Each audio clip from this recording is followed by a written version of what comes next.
हमारी संस्कृति, हमारे संस्कार सदा रहें हमारे साथ। सब्सक्राइब करें तिलक। केवल आज की विजय से ये मान लेना कि हम ये युद्ध जीत गए हैं, ये हमारी बहुत बड़ी भूल होगी। भीष्म पितामह निष्क्रिय अवश्य हैं, परंतु सेनापति द्रोणाचार्य तो सक्रिय हैं। द्रोणाचार्य के सक्रिय होते हुए भी अर्जुन ने जयद्रथ का वध किया ना। इसीलिए तो हमें और भी सावधान रहना चाहिए। तुम क्या कहना चाहते हो केशव?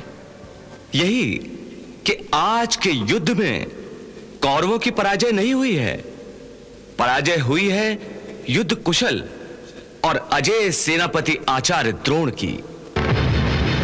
आज युद्ध की समाप्ति के बाद भी आचार्य द्रोण ने अपना कवच नहीं उतारा।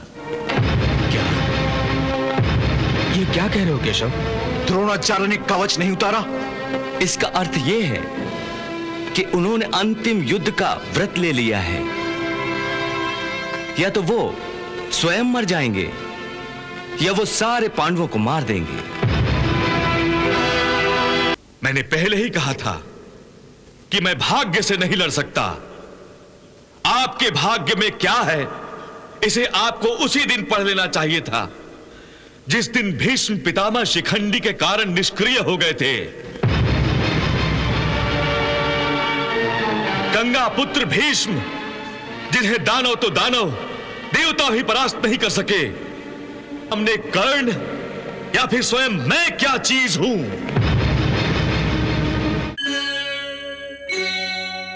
मेरी गदा दुर्योधन और दुशासन के रक्त से स्नान करने के लिए बेचैन है।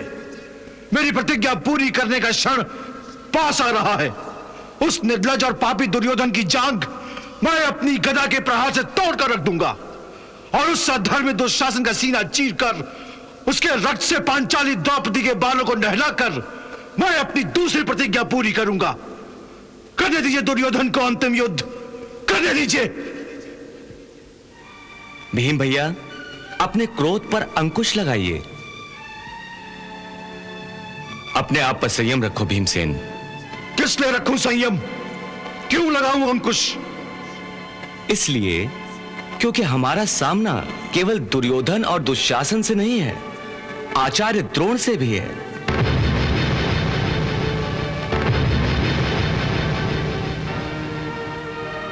और केवल आज की विजय से यह मान लेना कि हम ये युद्ध जीत गए हैं, ये हमारी बहुत बड़ी भूल होगी।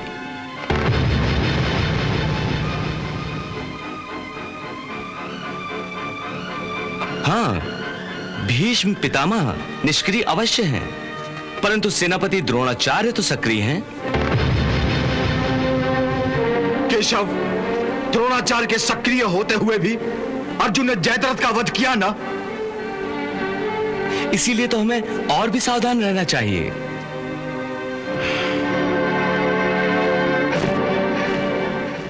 तुम क्या कहना चाहते हो केशव?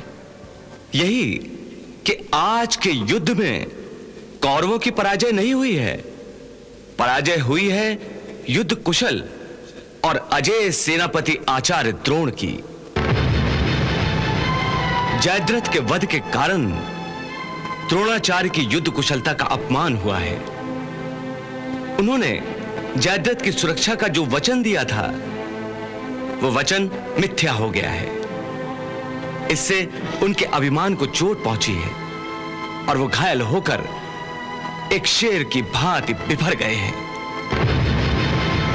और आप सब तो जानते हैं कि एक घायल शेर सबसे अधिक घातक होता है।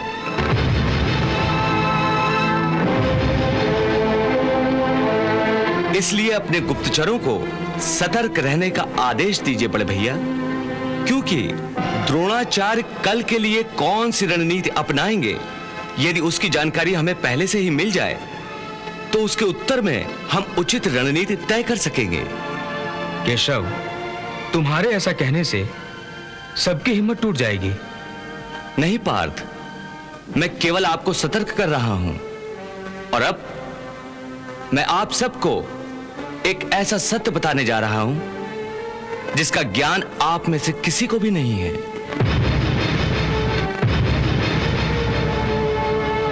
ऐसा कौन सा सत्य है केशव जो हम में से कोई नहीं जानता?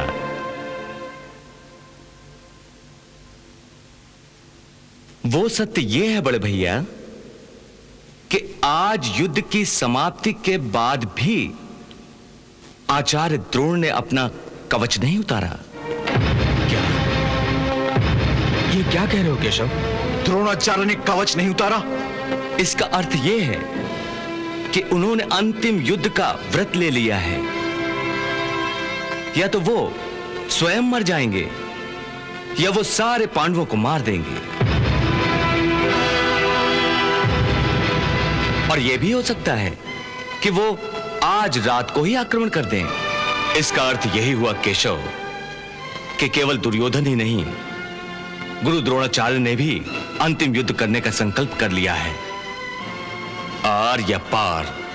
और याद रहे बड़े भैया कि द्रोणाचार्य यदि कल अंतिम युद्ध करेंगे तो इसका अर्थ यही होगा कि कल युद्ध का अंत होगा और युद्ध का निर्णय कौरवों के पक्ष में होगा, हमारे नहीं।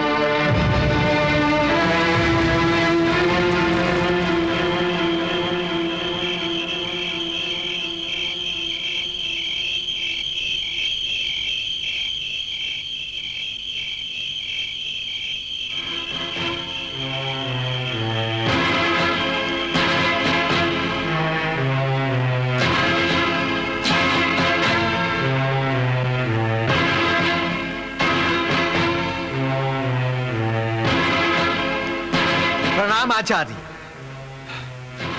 आयुष्मान भवन। आचार्य, यदि आपने यही आशीर्वाद सिंधु नरेश जयद्रथ को दिया होता तो कदाचित आज वो जीवित होते। गांधार नरेश, आप जयद्रथ के वध का कारण मुझे बनाना चाहते हैं, परंतु हर कोई जानता है कि आज जो भी अनर्थ हुआ है उसका कारण सूर्यास्त होने का आभास है। हाँ? जिससे हम सब ने धोखा खाया है। सिंधु नरेश को यदि मैंने आयुष्मान होने का आशीर्वाद दिया होता तो वो भी विफल हो जाता। इसलिए कि मैं युद्ध तो अवश्य कर सकता हूं, परंतु किसी के भाग्य से नहीं लड़ सकता। परंतु आचार्य, फिर भी आप इस आरोप से बच नहीं सकते कि आप अपनी कृपा दृष्टि केवल पांडवों पर ही करते रहे हैं। गांधार नरेश, उन्हीं को मन से आशीर्वाद भी देते रहे हैं। गांधार नरेश, क्यों? क्या मैं झूठ बोल रहा हूं? क्या आपने अर्जुन को मन से आशीर्वाद नहीं दिया? उसी आशीर्वाद के कारण अर्जुन ने अपनी प्रतिज्ञा पूरी कर ली, परंतु सिंधु नरेश जयद्रथ के प्राण पखेरु उड़ गए। गांधार नरेश, जिस तरह आपकी जिह्वा चलती है उसी तरह आपने आज अपने तुरीर से तीर चलाए होते तो शायद जयद्रथ के प्राणों की रक्षा हो भी सकती थी। परंतु आचार्य, सिंधु नरेश की सुरक्षा का उत्तरदायित्व सबसे अधिक आप पर था। आप हमारे सेनापति हैं, फिर भी जयद्रथ का वध हो गया। आप तो गुरुकुल के सभी राजकुमारों के गुरु हैं। आपके शिष्य आपसे बढ़कर नहीं हो सकते, परंतु आज आपको अपने ही एक शिष्य से पराजित होना पड़ा। युवराज, गांधार नरेश की जिह्वा को लगाम दीजिए। जो मुंह में आता है बोल रहे हैं। मामा श्री गलत तो नहीं कह रहे हैं। हमने अपनी सारी शक्ति आपके हाथ में दे दी थी और केवल इतना ही अनुरोध किया था कि एक सिंधु नरेश को बचा लीजिए, परंतु आपके होते हुए भी आपका एक शिष्य सारी कौरव सेना के मुख पर कालिक पोत गया। युवराज, आप अच्छी तरह से जानते हैं कि सिंधु नरेश की सुरक्षा में मैंने कोई कमी नहीं रखी है और फिर भी वो मारे गए। उच्चतम सुरक्षा होते हुए भी यदि वो मारे गए तो फिर दूसरों से पूछना ही क्या।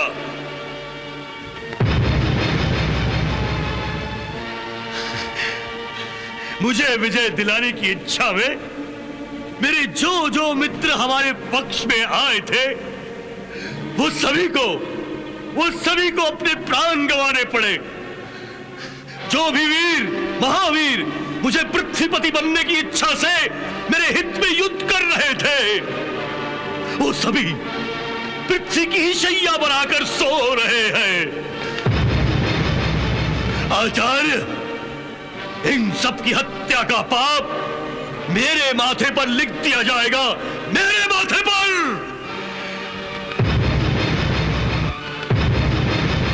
आचार्य, मैं वो पापी हूं जिसने अपने ही सगे संबंधियों और मित्रों का भयंकर संहार करवाया है। अब यदि मैं हजारों अश्वमेध यज्ञ भी करा दूं, तब भी मैं अपने आप को इन पापों से मुक्ति नहीं दिलवा सकता।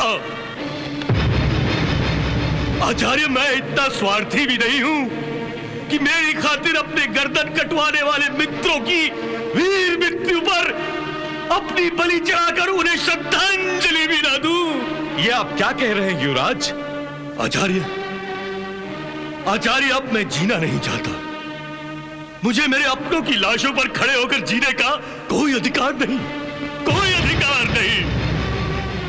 अभी आपने मुझे आयुष्मान होने का आशीर्वाद दिया है ना, वापस लो अपना आशीर्वाद। युवराज, शायद आप होश में नहीं हैं।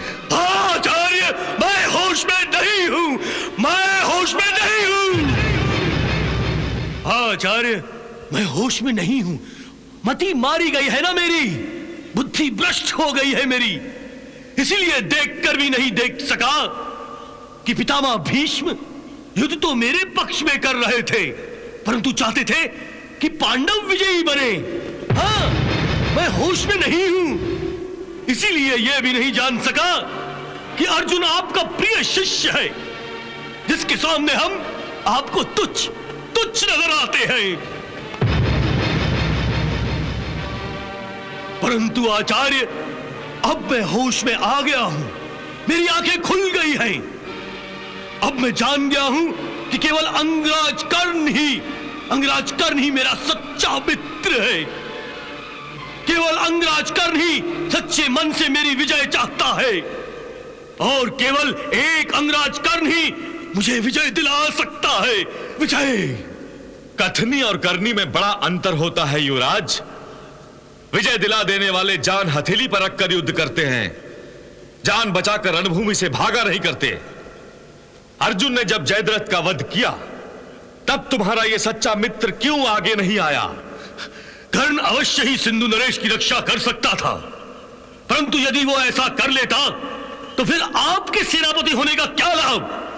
शब्दों के तीर तो गांधार नरेश चलाते हैं, परंतु आपसे यह अपेक्षा नहीं थी युवराज। मैंने पहले ही कहा था कि मैं भाग्य से नहीं लड़ सकता।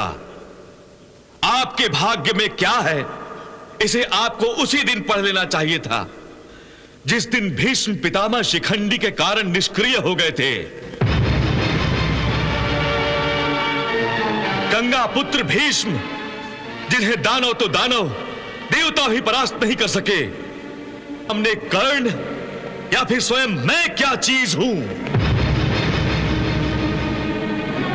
युवराज, आप कौरवों के भाग्य को नहीं पढ़ सके, परंतु गंगा पुत्र ने अपने निष्क्रिय होते ही कौरवों के भाग्य का लिखा पढ़ लिया था और आपको पांडवों से संधि करने का सुझाव दिया था। भीष्म पितामह की अंतिम इच्छा अनुसार आपको पांडव से संधि कर लेनी चाहिए थी, परंतु उस समय आपने पितामह की इच्छा को ठोकर मारकर उनका अपमान किया और आज मुझ पर पक्षपात का आरोप लगा रहे हैं। तो क्या आचार्य, अब आप भी युवराज को पांडवों से संधि करने की सलाह देंगे? नहीं मामाश्री, नहीं। अब पांडवों से संधि मरते दम तक नहीं हो सकती। अब मैं अंतिम युद्ध करना चाहता हूं, अंतिम युद्ध।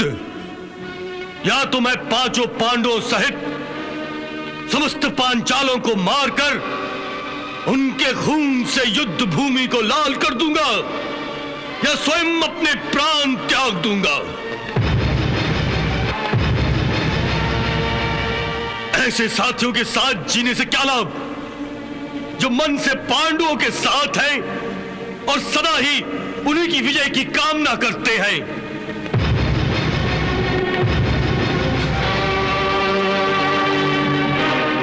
आचार्य, अब मेरे लिए जीवित रहने का कोई प्रयोजन नहीं रहा, इसलिए मुझे अंतिम युद्ध करने की आज्ञा दीजिए। युवराज, नहीं, आपको मैं अंतिम युद्ध करने की आज्ञा नहीं दे सकता। क्यों आचार्य, क्यों? इसलिए क्योंकि युद्ध करने का निर्णय मैं पहले ही ले चुका था। इसलिए अब भी मेरे शरीर पर यह कवच है। सिंधु नरेश जयद्रथ को उनके प्राणों की रक्षा का वचन मैंने दिया था। मेरा वो वचन झूठा प्रमाणित हुआ, परंतु अब मेरा अंतिम युद्ध करना और भी आवश्यक हो गया है, क्योंकि मुझ पर पांडवों के पक्षपात का आरोप लगाया गया है। इस आरोप को मैं पांडवों के रक्त से धो दूंगा। हाँ, हे दश दिशाओं, हे दिक्पालों, हे नक्षत्रों, हे यक्ष गंधर्व किन्नरों, हे देवताओं, मैं भारद्वाज द्रोण प्रतिज्ञा करता हूं कि कल मैं निर्णायक युद्ध करूंगा। कल मैं समस्त पांचालों के साथ पांडवों का वध किए बिना अपना यह कवच नहीं उतारूंगा।